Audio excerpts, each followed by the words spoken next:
Bismillahirrahmanirrahim. Assalamualaikum warahmatullahi wabarakatuh.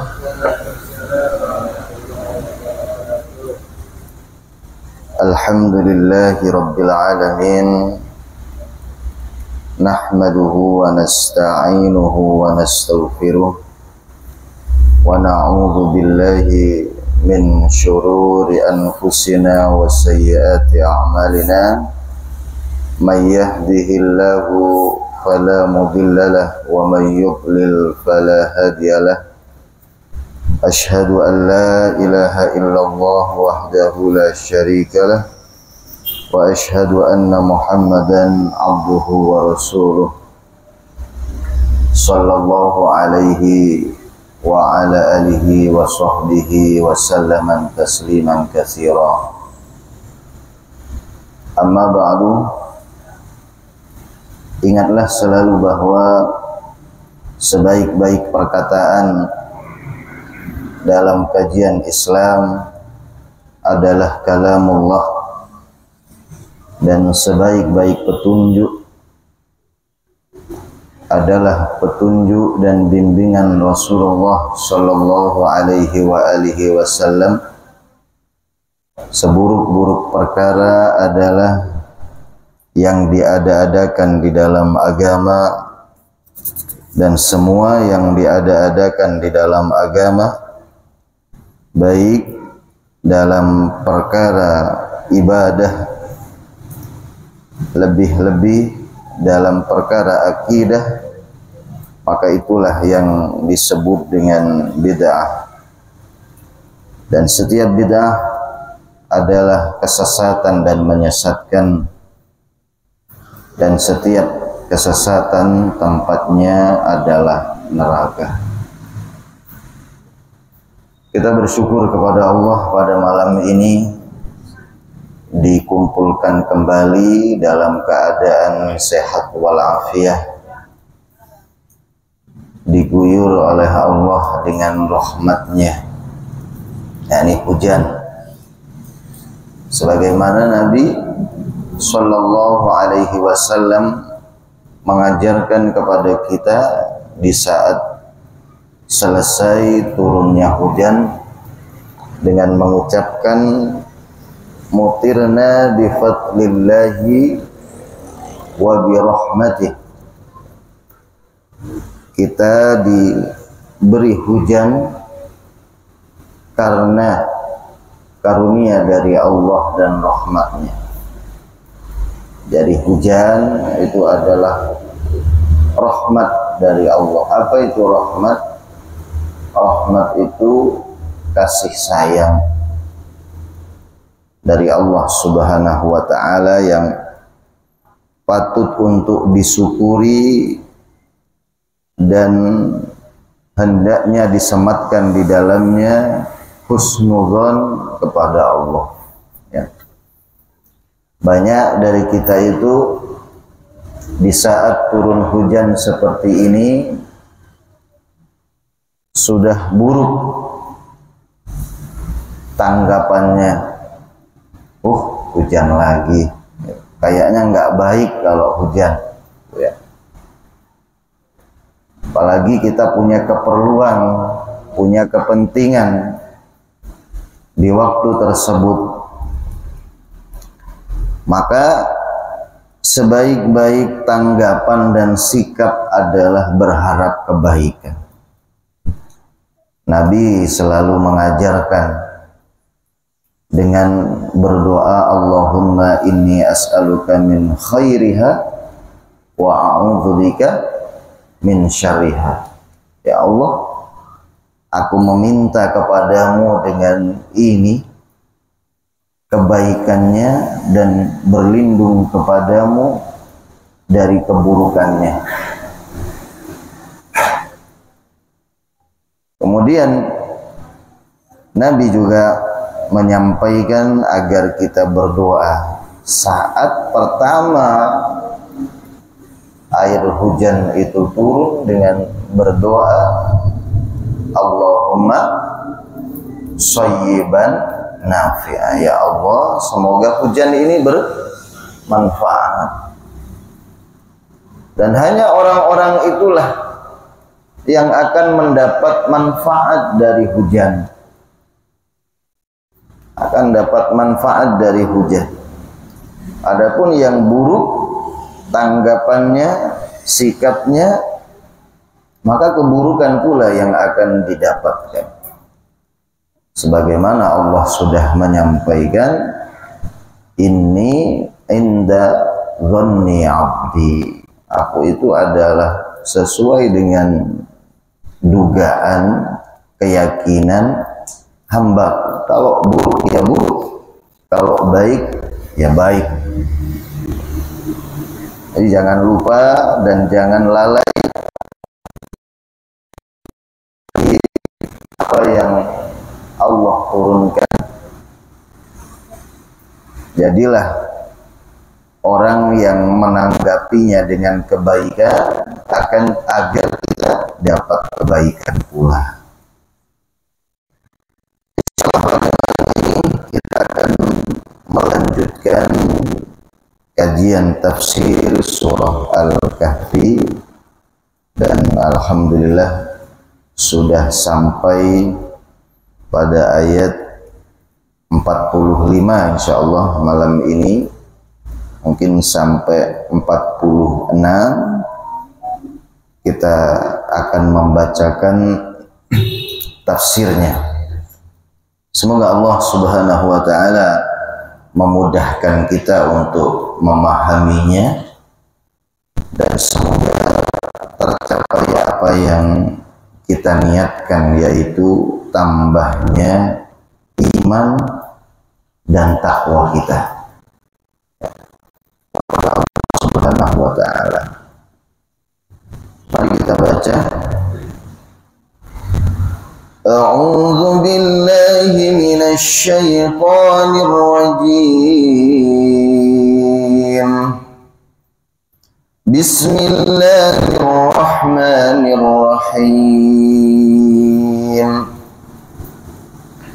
Wadrib lahum mathalal hayatid dunya kama'in anzalnahu minas sama' فاختلط به نبات الأرض فأصبح هشيما تذروه الرياح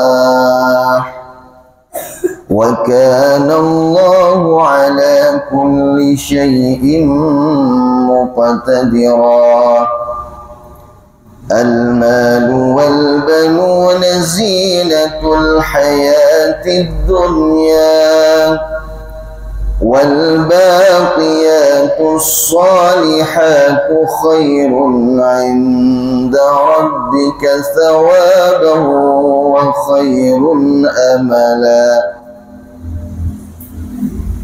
Jadi membaca Al-Quran itu dimanapun, di rumah, di masjid, itu yang maksimal ya, dimaksimalkan suara antum.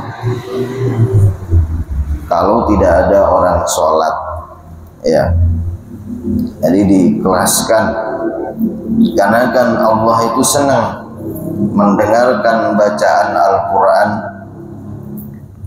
malaikat pun senang mendengarkannya. Dan siapa yang tidak senang?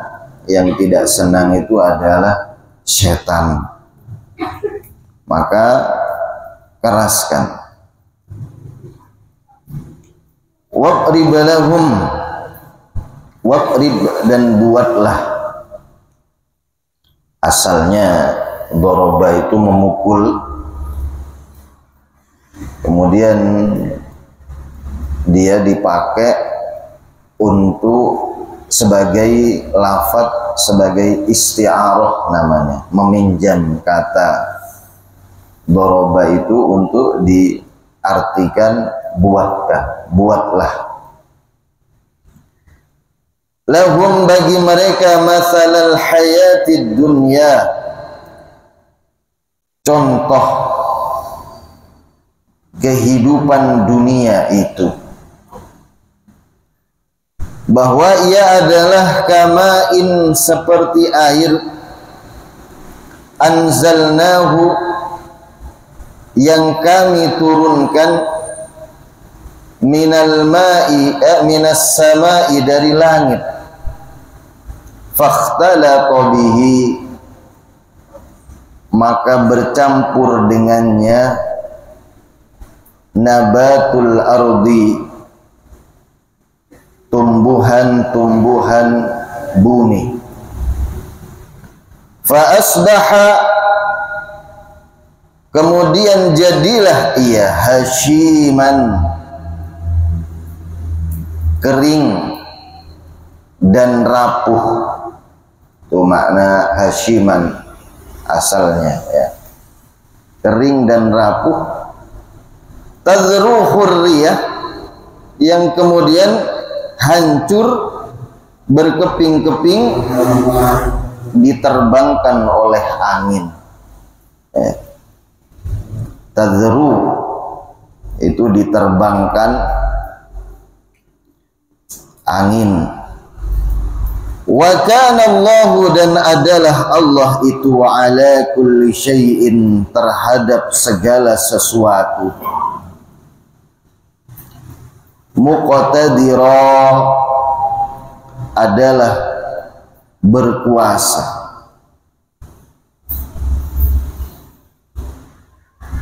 Al-malu, hakikat daripada harta, wal banuna, dan anak-anak itu adalah zinatul hayatid dunya,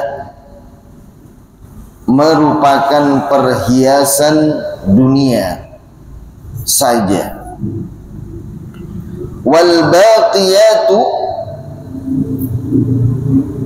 dan peninggalan-peninggalan as-solihatu, yang solih, khairun, adalah lebih baik, inda rabbika, di sisi Rabbmu, sawaban, pahalanya, wa khairun, dan sebaik-baik amalan yang diharapkan.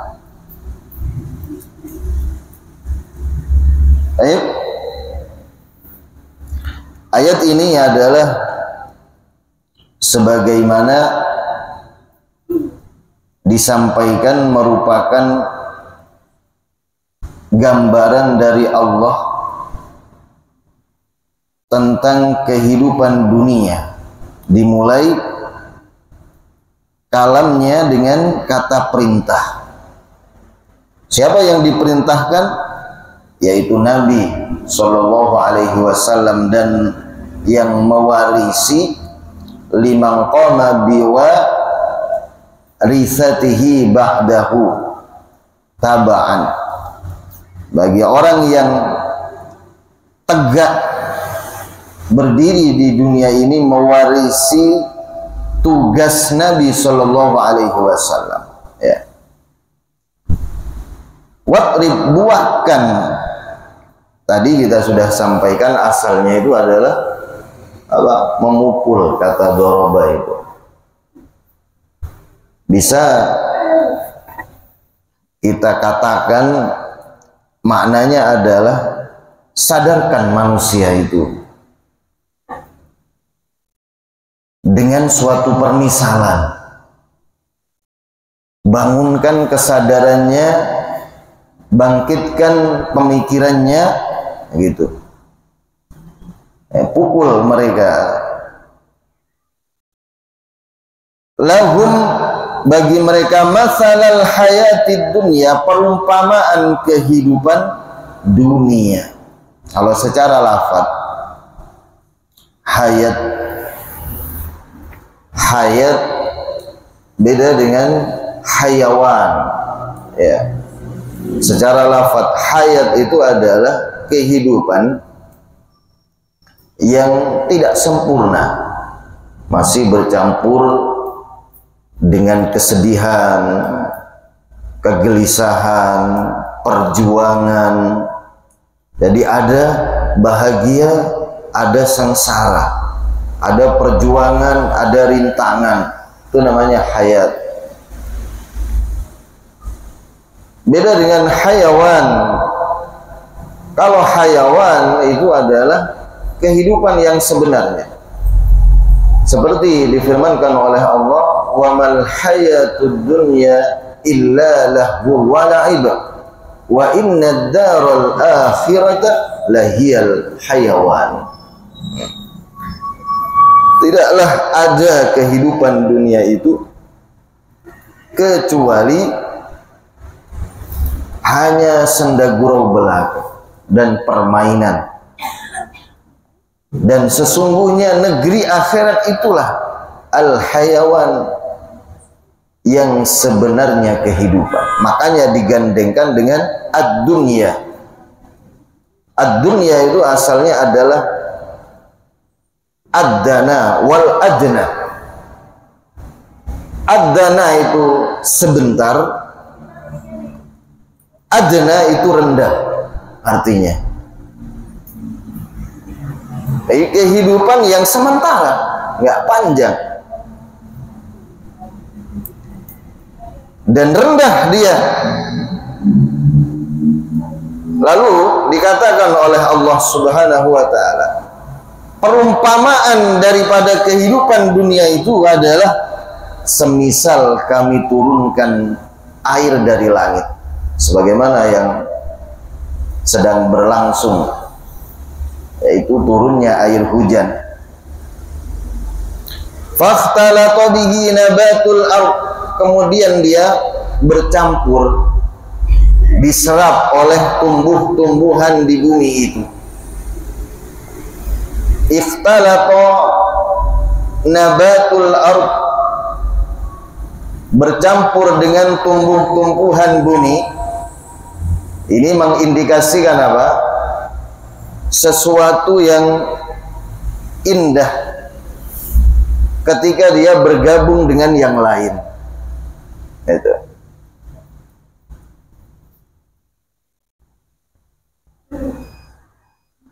Kalau disampaikan oleh Allah Subhanahu wa ta'ala dalam ayat yang lain, misal seperti di dalam surah Al-Hadid, di situ lebih jelas Allah mengatakan, i'lamu annamal hayatud dunya la'ibu wa lahu wa zinatun wa tafakhurun bainakum wa takathurun fil amwali wal aulad.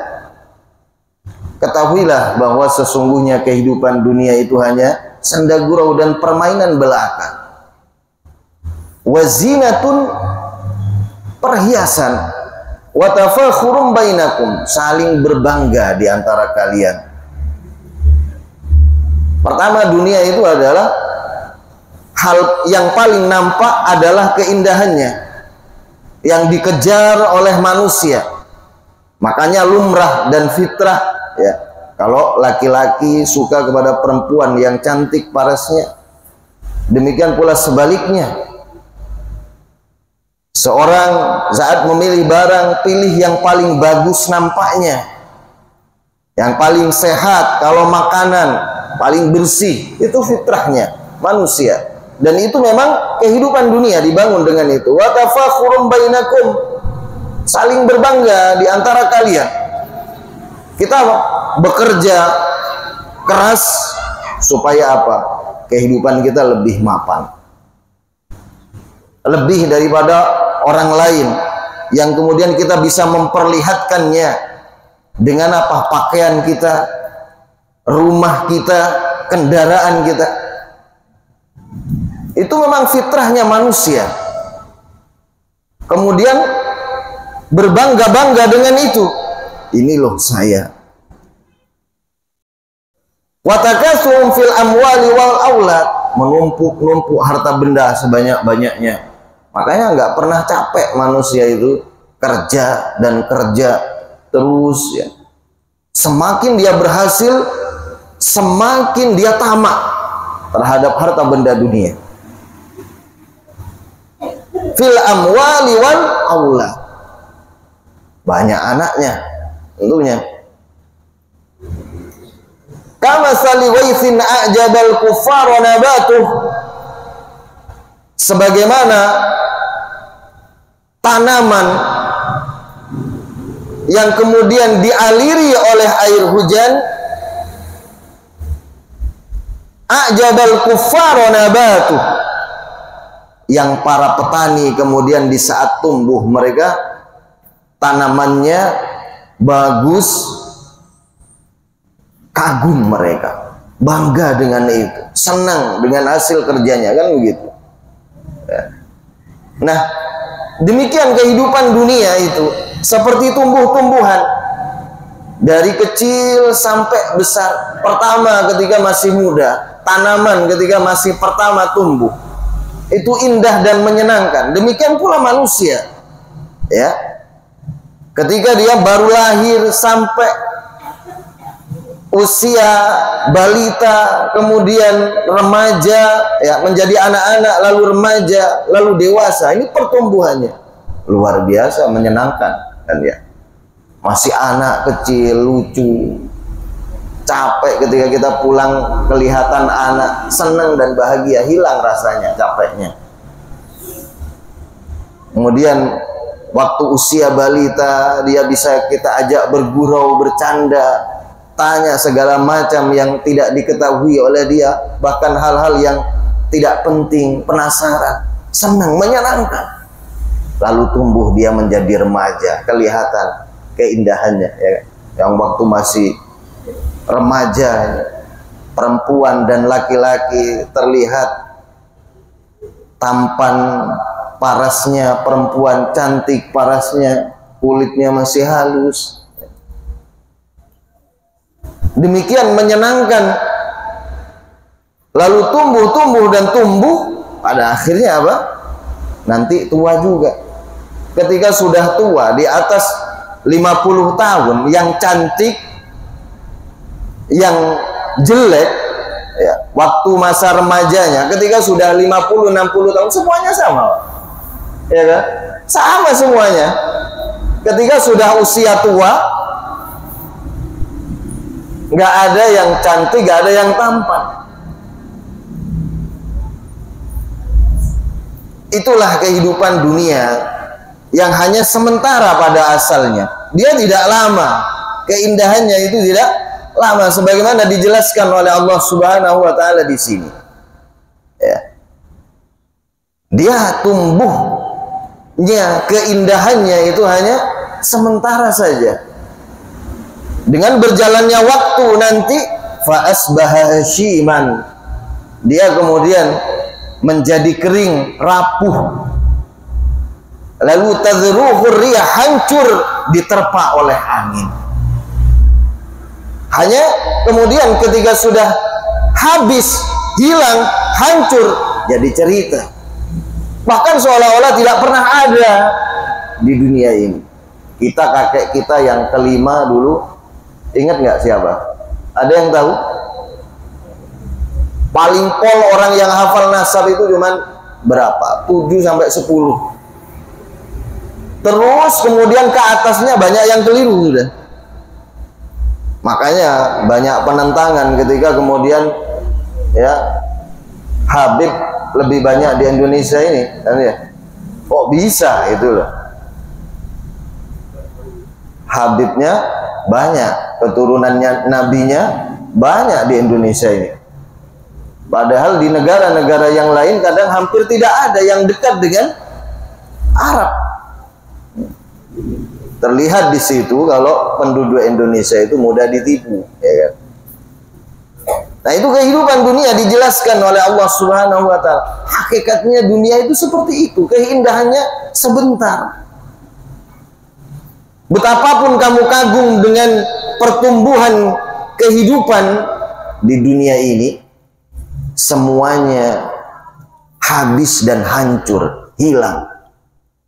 Awalnya saja, di saat jayanya, di saat berkembangnya, itu terlihat indah dan mengagumkan. Iya. Ya. Seperti masjid ini. Dulu masjid yang kecil, ya, ketika baru pertama dibangun itu sudah bagus katanya. Di zaman itu. Tapi lama-kelamaan ketinggalan zaman dirubah lagi, ya.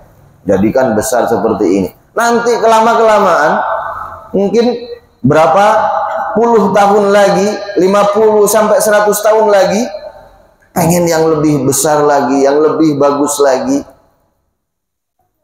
dan gak akan pernah selesai.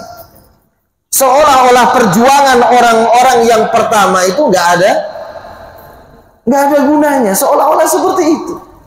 Dunia itu semacam itu. Makanya manusia dalam perjuangannya, kita tidak usah jauh-jauh negeri-negeri luar sana, di negeri kita, ya. Perjuangan nenek moyang kita bagaimana perjuangannya di dalam menjadikan negeri Indonesia ini merdeka. Berupaya mereka berjuang mati-matian agar terlepas dari penjajahan, agar bisa berkembang sendiri negaranya. Pada akhirnya di saat sudah selesai, mereka juga terlupakan. Banyak yang terlupakan, hanya berapa puluh orang, ya. Mungkin tidak sampai 1000 orang dari ribuan orang yang sudah berjuang memperjuangkan negeri Indonesia ini untuk merdeka. Hanya ratusan orang saja yang dikenal, yang dikenang, ya, yang dibanggakan. Padahal begitu banyak. Nah, itulah kehidupan dunia. Gambarannya itu seperti itu. Artinya apa? Kamu jangan tertipu. Wa kana Allahu ala kulli syai'in muqtadira. Sebuah penekanan, ya, agar kita selalu ingat. Dan adalah Allah itu atas segala sesuatu itu muqtadir, kuasa menetapkannya sesuai dengan takdirnya. Muqtadir asalnya adalah qadar, qadron, dengan kadar tertentu, dengan ukuran tertentu, dengan batas waktu tertentu, dan itu sudah hukum dari Allah Subhanahu wa ta'ala. Seberapapun kita berkuasa, seberapapun kita kuat, seberapapun kita bagus, memukau, membuat orang kagum, kita hidup di dunia ini terbatas dan dibatasi oleh Allah, dikuasai oleh Allah. Gak akan mampu kita itu, sebagaimana gak akan mampu menolak keputusan dari Allah, ketetapan dari Allah, ya. Kekuasaan kita, kebagusan wajah kita, keberhasilan kita gak akan bisa menolak keputusan Allah. Jika Allah bilang selesai, selesai. Bilang turun, turun. Bilang mati, mati. Allah itu kuasa. Nah, artinya ya terserah Allah, sebagaimana yang sudah lewat, walam takul lahu fi'atun yansurunahu min dunillah. Nggak akan ada baginya yang bisa menolong dia selain daripada Allah. Wa maka namun tasir, dia pun tidak dapat membela diri, ya. Orang lain nggak bisa menolongnya, dia sendiri tidak bisa menolaknya. Maka dilanjutkan oleh Allah Subhanahu wa ta'ala, ya, kamu jangan tamak kepada dunia, jangan bangga dengan banyaknya anak. Itu semua tidak kekal, akan hancur dan hilang sirna.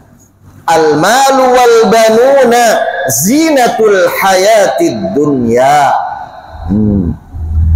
Anak dan harta benda itu hanya perhiasan dunia. Diberi oleh Allah, diberikan oleh Allah kepada seseorang, dikaruniakannya hanya sebagai penghibur kehidupan dunia.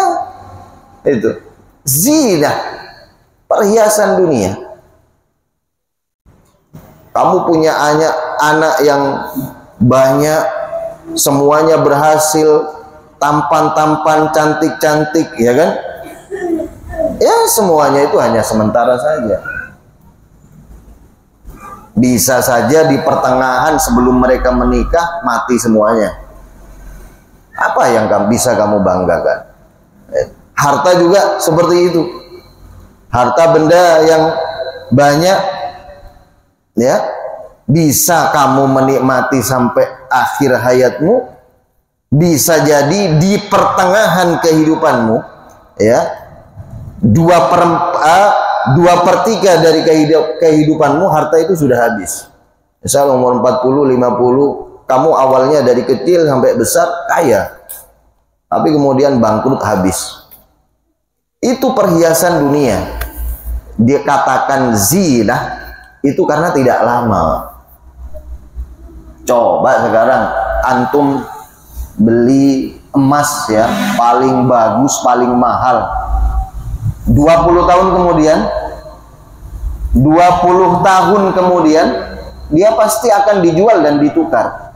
Kenapa? Karena model dan keindahannya sudah ketinggalan zaman. Itu namanya zina, perhiasan. Zuyyina linnas, dijadikan indah semuanya itu. Kalau kata zuyyina, dijadikan indah, berarti kan asalnya itu tidak indah. Semuanya asal daripada dunia itu rendah, jelek. Iya, besi awalnya, ya, dari tambang besi, nggak enak dilihat, ya kan?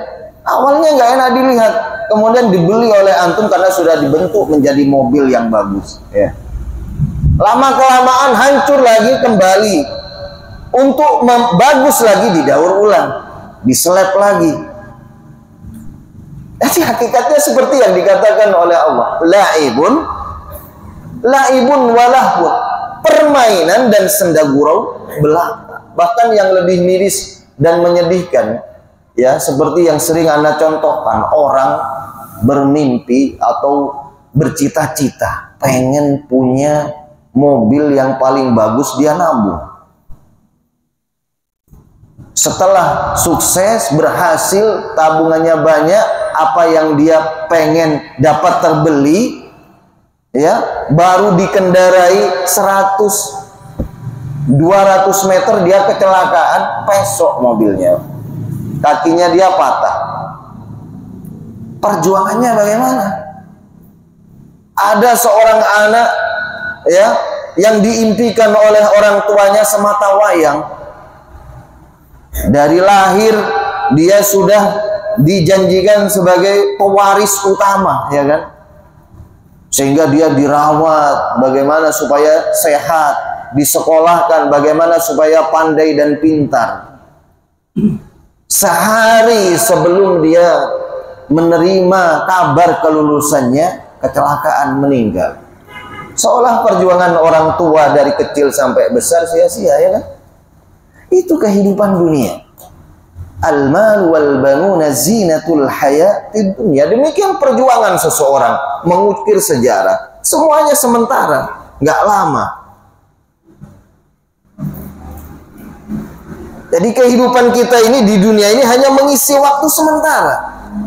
Kisaran waktu yang diberikan oleh Allah kalau umat Muhammad itu ma baina sittin wa sab'in, ya kan? Di antara 6 sampai 70 tahun sementara gitu. Kadang kita membanggakan karena tampan, ya, karena kaya. Cuman dalam hitungan tahun aja, 20 tahun kemudian, 20 tahun kemudian, ini kan sering Anda contohkan, ya. 20 tahun pertama tampan, gagah, perkasa. 20 tahun kemudian, ya kan, umur 40 jadi bapak-bapak sudah, ya. 20 tahun kemudian jadi kakek. 20 tahun kemudian kalau hidup sementara di dunia ini. Oleh karena itu jangan terlalu bangga dengan kesuksesan dunia, ketokohan dunia, keberhasilan dunia. Itu semua sementara. Dipuji orang, dijunjung orang, nggak akan lama. Disampaikan oleh Allah, wal baqiyatus shalihat, peninggalan-peninggalan yang soleh. Ayo saya ingatkan, kriteria amal soleh itu apa? Ya, pertama, ikhlas karena Allah. Kedua, tidak menyelisihi sunnah Rasulullah SAW, pantas diterima. Kalau dalam bermuamalah, yaitu hal-hal yang ma'ruf, tidak menyelisihi norma yang dijunjung tinggi oleh sesama manusia. Dalam hal muamalah yang bukan ibadah mahdoh, ya, seperti jual beli atau berhubungan antar sanak famili, nah, itu namanya amal soleh. Baqiyat, peninggalan-peninggalan yang soleh, bisa diartikan sesuatu amalan yang mengandung kemaslahatan, berguna bagi umat manusia, ajaran-ajaran yang baik, metode-metode yang berguna, ya, dalam membangun sebuah daerah, ya. Ini kalau dikasih jembatan bagus, ya kan? Itu namanya baqiyatus sholihat, hal-hal yang bermanfaat yang mungkin bisa kita tinggalkan untuk anak cucu kita, yang sholihat, ikhlas karena Allah Subhanahu wa ta'ala, tidak menyelisihi sunnah Rasulullah Sallallahu Alaihi Wasallam.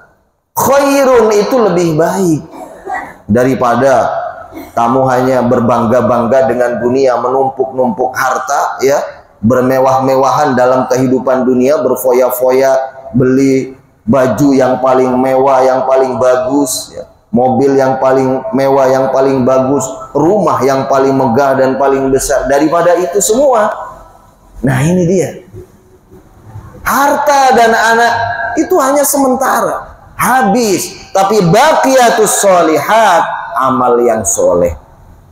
Tadi kalau hal yang berguna, kita punya harta, bagaimana kita menyisakan hal-hal yang bermanfaat, ya kan? Menyisakan hal-hal yang bermanfaat, yang pantas diterima oleh Allah agar kita dapat pahala. Kalau kita punya harta seperti ini, wakaf misalnya untuk masjid, ini namanya baqiyat sholihat.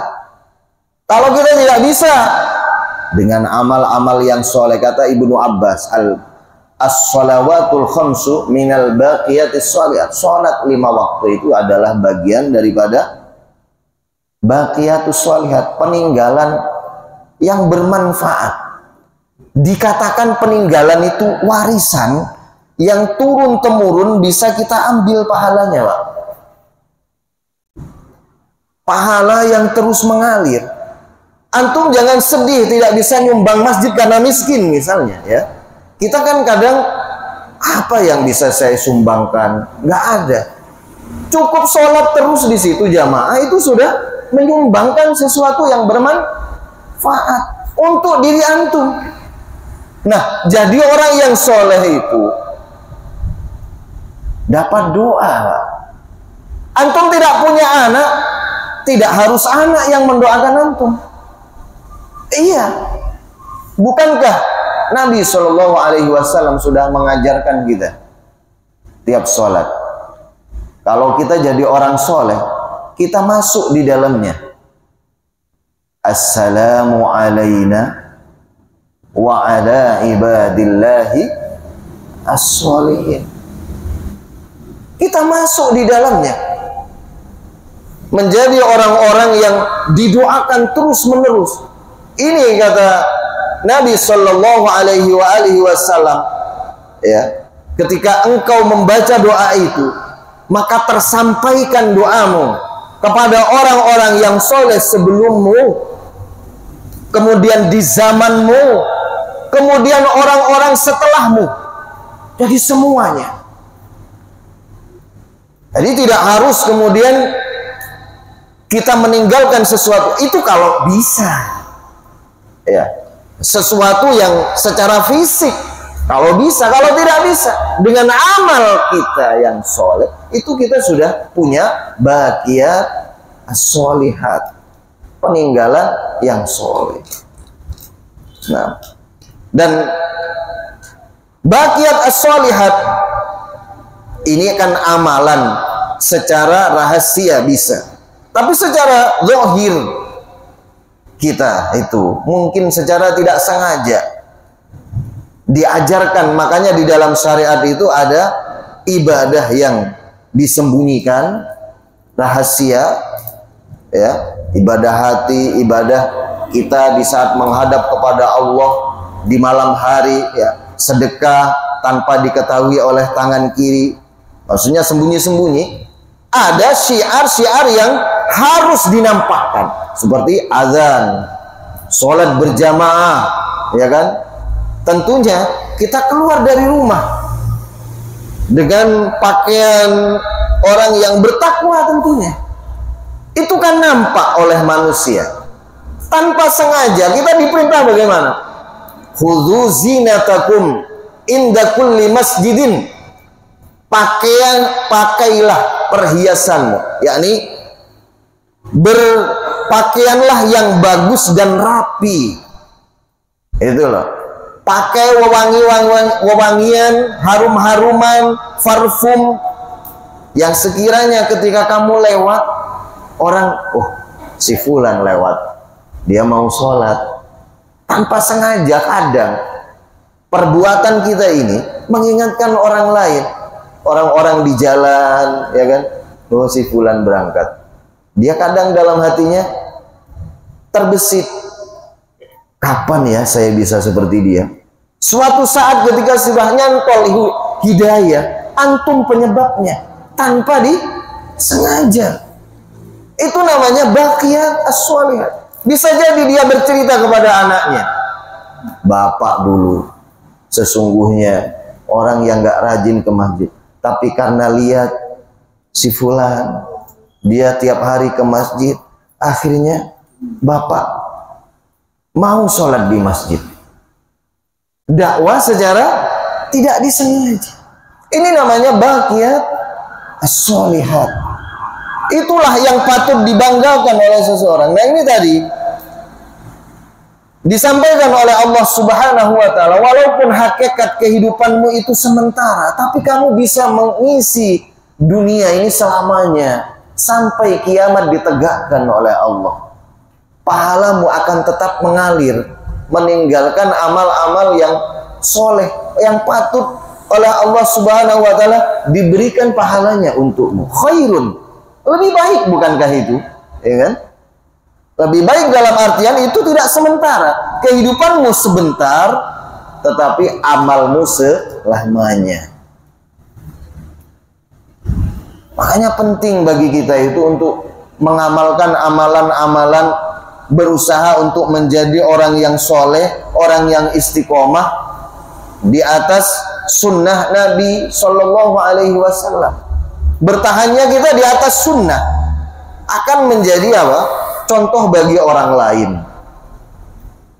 Antum jangan putus asa sekarang, misalnya tidak ada yang mencontoh, tapi barangkali nanti ketika sudah mati, antum tidak sengaja mengajak istri, anak, tetangga, ya kan? Nah, di situ disebut juga kan anak. Kadang anak yang kita harapkan menjadi anak yang soleh, maksud kita investasi kepada kebaikan, takdirnya dia tidak jadi anak soleh. Kita memaksa mengajari anak kita kebaikan, tapi takdirnya dia nggak baik juga. Akhirnya kita mati, nggak ada yang soleh di sekitar kita dengan ajaran kita. Tapi karena kita ikhlas kadang, ya, cerita kita 100 tahun kemudian dibuka kembali, disingkap kembali, digali kembali. Siapa si fulan? Ada kan banyak orang, ya, setelah 100 tahun meninggal, kuburannya digali. Nggak tahu kenapa kok jasadnya masih utuh, kadang kan, ya. Orang mencari bagaimana riwayat hidupnya. Nah, setelah dicari ternyata si fulan ini rajin sholat, rajin sedekah, rajin berdakwah. Ini nggak ada yang tahu. Ya. Ternyata kita menjadi inspirasi bagi orang. Apa namanya? Inspirasi, ya. Contoh, penyemangat yang kemudian kita diteladani. Siapa yang tahu kalau Allah Subhanahu wa Ta'ala sudah mengambil nama kita sebagai contoh. Nah, orang-orang yang kita kenal seperti Imam Bukhari, ya, seperti Nabi Ibrahim. Ini yang paling jauh Nabi Ibrahim. Di zamannya apa? Kana Ibrahim ummatan qanitan lillah. Ibrahim itu dulu di masa hidupnya adalah seorang diri, menjadi orang yang beriman, yang tunduk kepada Allah. Seorang diri. Siapa yang menceritakan kehidupan Nabi Ibrahim? Siapa yang kemudian mengangkat riwayat kehidupannya? Allah. Kenapa? Karena Nabi Ibrahim adalah orang yang ikhlas. Imam Bukhari di zamannya ditahdzir oleh ulama di zamannya, sampai tidak ada yang mau belajar kepada beliau, ya kan? Cuman Imam Muslim saja yang mau belajar. Karena di zamannya beliau itu diasingkan oleh pemerintah. Tersebab musuh-musuh dakwah beliau yang mungkin iri kepada keilmuan beliau, ya, ketokohan beliau di dalam ilmu hadis. Akhirnya apa? Beliau tidak punya murid, tidak punya santri. Tapi karena keikhlasannya beliau menulis kitab. Ya, diterima oleh seluruh kaum muslimin di penjuru dunia ini. Bahkan tercatat kitab beliau itu nomor 2 tersohih di dalam kitab hadis. Yang pertama, yang paling sohih adalah muttafaqun alaih, kan ya, hadis Bukhari Muslim. Yang kedua adalah sohih Bukhari. Yang ketiga adalah sohih Muslim. Kenapa? Karena keikhlasannya. Kitab beliau kemudian menjadi rujukan utama setelah Al-Quran. Orang yang membaca Sahih Bukhari, ini hadis riwayat siapa? Bukhari. Nggak ragu lagi orang mau mengamalkan, karena sudah diakui, direkomendasikan oleh para ulama hadis untuk diambil, untuk diamalkan hadisnya. Hanya beberapa saja, 1-2 hadis yang kemudian lemah atau dilemahkan oleh para ulama hadis. Itu saja hanya sebagai contoh dari Allah bahwa tidak ada manusia yang sempurna. Kata Allah, memang Allah sudah menetapkan bahwa selain daripada Al-Quran, ya, selain daripada Al-Quran tidak ada yang bisa membandinginya. Ya, kalau Al-Quran ini kan dari ayat pertama hingga yang terakhir, dari huruf pertama hingga terakhir itu semuanya sesuai, mulai dia diturunkan sampai sekarang nggak ada perubahan. Adapun hadis, ya, masih ada. Nah, ini contoh daripada baqiyatus sholihat. Dan orang-orang terdahulu itu bukan hanya sebagai contoh yang kemudian selesai, Bapak Ibu. Kita kan kadang, oh itu kan dulu, itu kan Imam Bukhari, ini kan ini. Seolah-olah bagi kita tidak mungkin mencapai kedudukan mereka, yang gitu, ya. Atau kadang karena kita itu melihat usia kita yang sudah senja, yang tidak mungkin mencapai derajat orang-orang seperti mereka. Jangan berpikir seperti itu. Zaman ini bergulir dijadikan oleh Allah Subhanahu wa Ta'ala supaya kita berlomba menjadi orang yang terdepan di dalam kebaikan. Seruan Allah apa? Sabiqu ila maghfiratin min rabbikum wa jannah, itu terus berlaku hingga hari kiamat. Kemudian Allah juga berfirman, wala tatamannaw ma faddalallahu ba'dakum ala ba'd, itu terus hingga hari kiamat. Kamu jangan iri kepada orang yang telah Allah berikan keutamaan, ya. Tiap-tiap kalian adalah sesuai dengan usahanya diberi oleh Allah keutamaan. Karena itu berusahalah dan mintalah keutamaan itu kepada Allah. Karena inilah kemudian ada cerita. Antum kenal Ibnu Hazm, ya? Ibnu Hazm pengarang kitab Al-Muhalla yang lebih daripada 15 jilid kitabnya, besar. Kitab fikih rujukan terbesar dari madhab Al-Zahiri, Ibnu Hazm Al-Zahiri. Itu siapa? Beliau itu belajar agama, fokus belajar agama, tahu umur berapa? Ada yang tahu? Umur 40 tahun. Seusia anak seperti ini. Jadi umur 40 tahun baru belajar, fokus belajar agama. Ceritanya dulu beliau itu sholat di masjid, masuk masjid, ketika selesai azan masuk masjid langsung duduk. Waktu itu ada anak kecil, ya, Pak, kok duduk, Pak? Loh, kenapa? Nabi memerintahkan, ya, kalau masuk masjid, ceritanya, ya, jadi kalau masuk masjid hendaknya idza dakhala ahadukum ilal masjid fala yajlis hatta yarka rak'atain. Ketika salah seorang daripada kalian masuk masjid, maka janganlah dia duduk sebelum dia sholat 2 rakaat. Jadi gimana? Ya harus sholat dulu, baru duduk. Nah, setelah itu beliau, ya, masuk masjid lagi. Tadi kan selesai azan, masuk masjid langsung duduk, ditegur. Ya.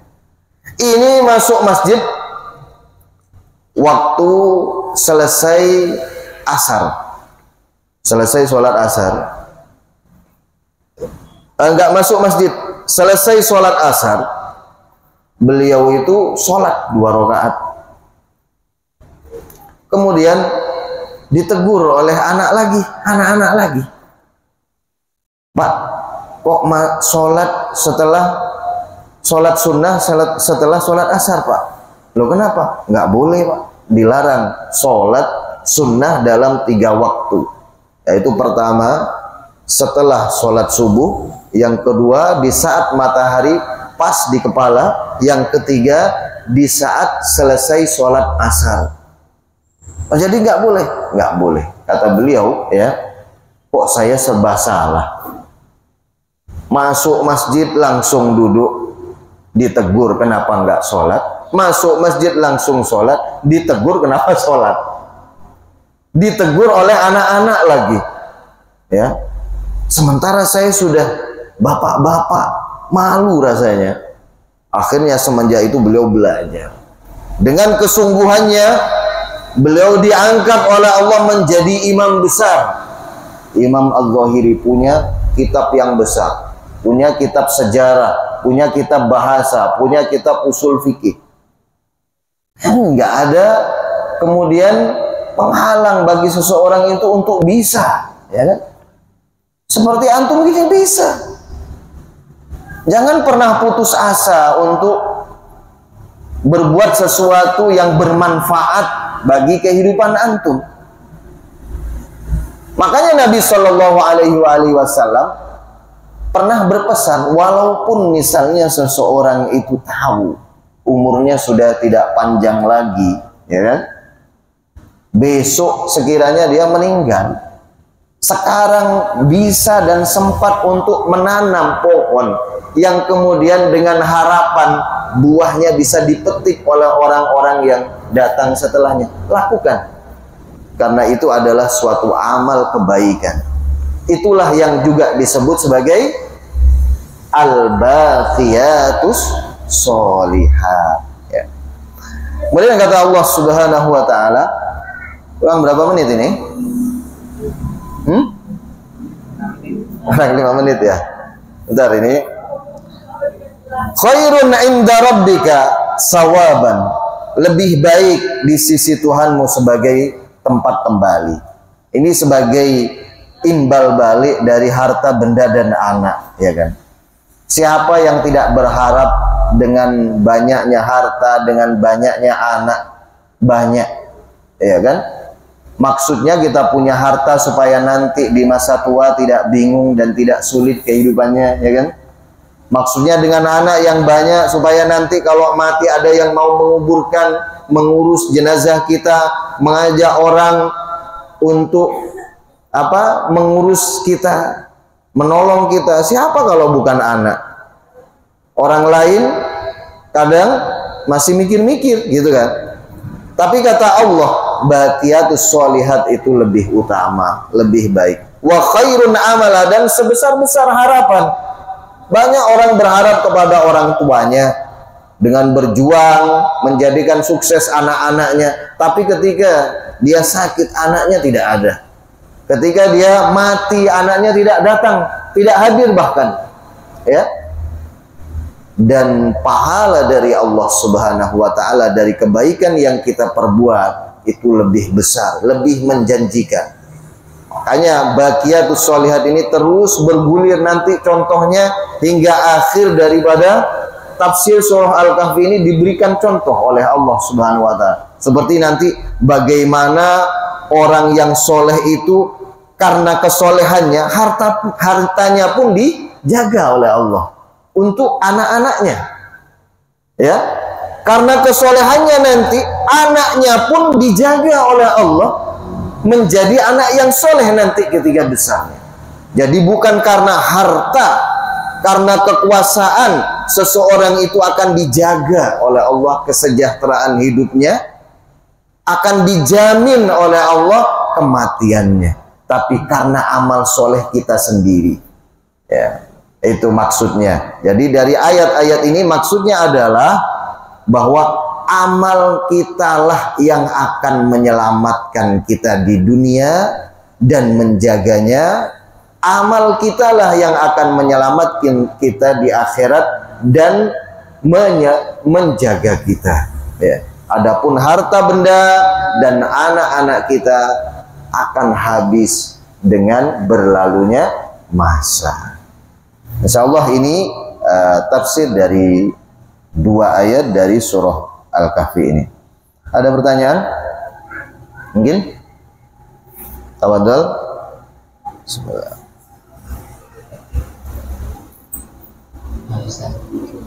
Assalamualaikum warahmatullahi wabarakatuh. Waalaikumsalam warahmatullahi wabarakatuh.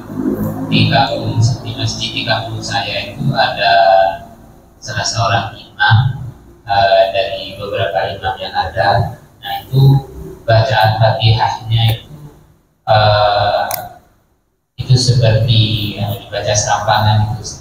Jadi ada satu ayat yang kalau dibaca itu jadi hilang satu hurufnya, yaitu Siratal Mustaqim. Dan saya kan mustaqim, tidak ada ianya. Ini bacanya mustaqim. Nah, kemudian saya itu mengingatkan kepada beliaunya, dan beliaunya itu tetap ngotot, dan beliaunya itu malah menghasut kepada yang lain, dan beliaunya juga itu bermusuhan dengan saudara sepupunya, istilahnya selingkuh, saudara sepupunya. Nah, saya pun juga berusaha untuk menyatukan beliau dengan saudara sepupunya, namun beliaunya malah tidak menginginkan. Nah, akhirnya karena saya pernah baca suatu hadis, katanya kalau ada seorang imam yang kalau dia itu bermusuhan dengan saudaranya, itu katanya sholatnya tidak diterima saja. Nah, kemudian ini saya dengar dari seorang ustaz, kalau bacaan Fatihahnya itu kurang huruf, itu menjadi menjadi sah. Tidak sah. Nah, kemudian dari situ saya itu sholat setiap kali beliaunya yang imamin, saya itu sholat sendiri.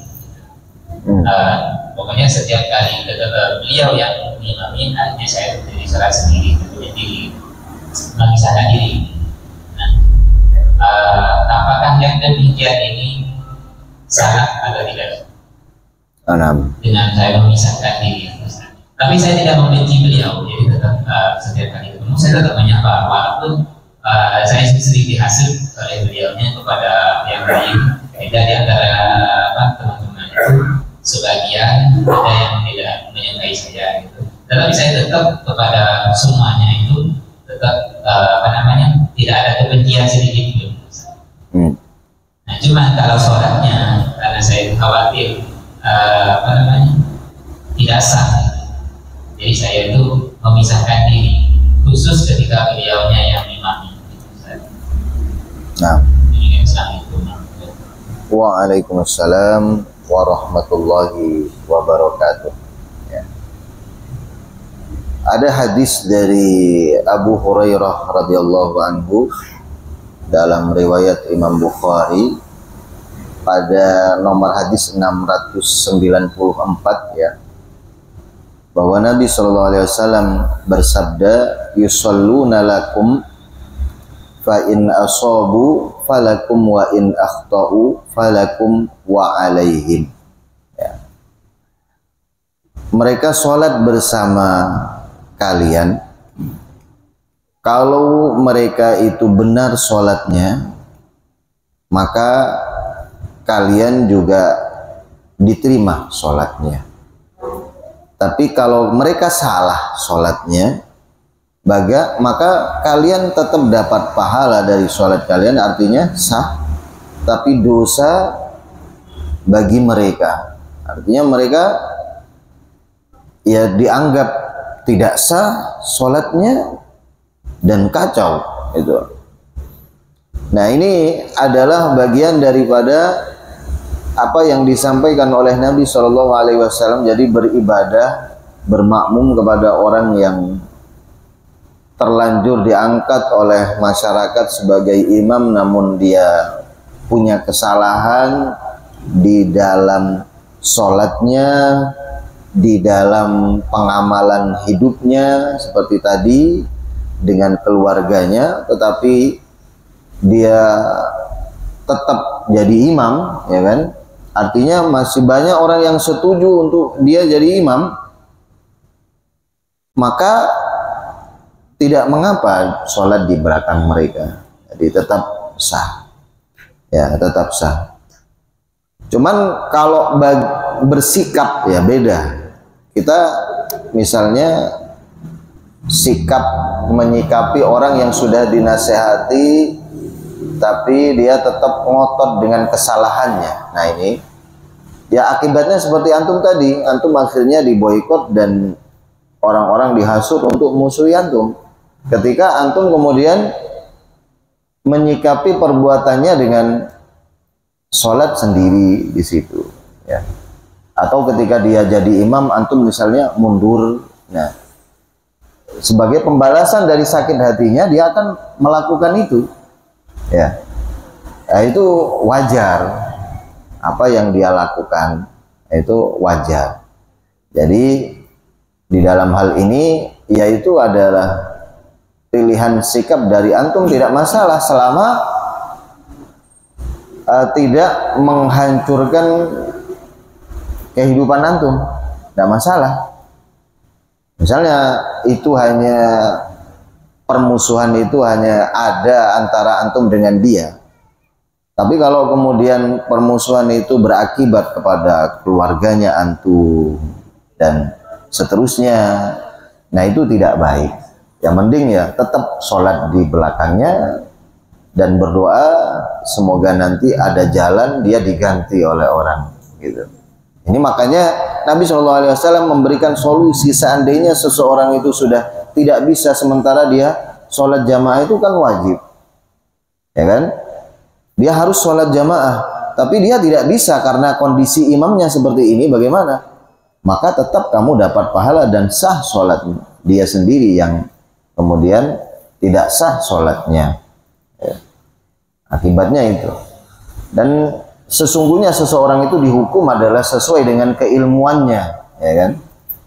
Mungkin dia bersikap demikian karena memang dia sendiri awam, tidak paham betul terhadap agama itu, nggak paham betul konsekuensinya itu bagaimana kalau orang semacam dia jadi imam, dia nggak paham betul. Seandainya dia paham, dia tidak akan melakukan itu. Dan disinilah makanya kemudian dalam fikih itu ada keluasan, ya, keluasan dalam artian dia tetap bisa jadi imam, kita tetap bisa sholat di belakangnya dia. Paham antum ya? Jadi antum dibenarkan sikapnya untuk sholat sendiri sebetulnya sebagai apa namanya, menyikapi kesalahan dia yang seperti itu supaya dia berhenti. Tapi antum tidak punya anggota di dalam hal ini, ya kan? Makanya antum akhirnya ya jatuh kepada antum itu. Antum malah jadi kambing hitamnya. Ya, jadi malah antum yang salah. Nah ini karena antum tidak punya anggota. Makanya di sini ya antum bisa benar, bisa salah sikapnya dalam hal seperti ini. Ya, karena dia lebih banyak anggotanya itu. Yang mending antum keluar sudah nggak sholat di situ. Kalau memang antum tidak setuju dia jadi imamnya, itu lebih sikap yang lebih baik tentunya. Dalam pemahaman saya itu kan berlaku pada orang yang sudah tahu. Saya tidak tahu bahwa hukumnya yang sudah nah ini di sini. Sementara saya pun yang ceramahnya salah seorang yang di anak. Beliaunya itu malah menyarankan kepada salah seorang jamaah yang bertanya sama. Nah, tapi artinya ada beda. Kalau yang di pertanyaan itu sholatnya imamnya itu terlampau cepat, sampai sarikus sholah ya. Itu akhirnya Imam ini menyarankan untuk sholat di masjid yang lain. Nah itu kan sarannya. Jadi kalau kemudian antum masuk ke situ, lalu ketika dia ngimami antum keluar, nah itu kan masalah ya. Nampaknya dari yang lain itu nggak baik. Nah itu yang ana maksud. Jadi mending antum itu ketika tahu dia imamnya, antum nggak usah masuk ke situ sekalian, sholat di masjid lain. Nah itu maksudnya. Nah ketika antum masuk ke situ, nah itu kan hadis Nabi SAW. Ketika kemudian dia diingatkan, dia tidak mau, dan antum tidak punya anggota, tidak ada jalan lain kecuali sholat di situ. Nah, sholat di situ tetap sah. Tapi ketika ada jalan lain untuk tidak sholat di situ, maka sholat di tempat lain lebih baik, kan begitu. Adapun kemudian masuk lalu keluar itu menjadi fitnah, makanya tidak diperbolehkan di dalam agama. Bahkan dicap sebagai orang yang melakukan kefasikan. Itu seperti Mu'adz bin Jabal yang dia sholat mengimami dengan bacaan yang panjang. Beliau katakan, afattanun anta ya Mu'adz, apa kamu mau membuat fitnah? Nah itu kan membuat fitnah ya. Nah itu dia. Jadi maksudnya ya sebetulnya apa yang dijawabkan oleh saya itu ya tidak jauh dari apa yang ana jawab sebetulnya. Paham antum maksudnya ya? Ya insyaallah. Ada yang lain? Tidak ada? Cukup ya? Ya, kita tutup. Semoga bermanfaat.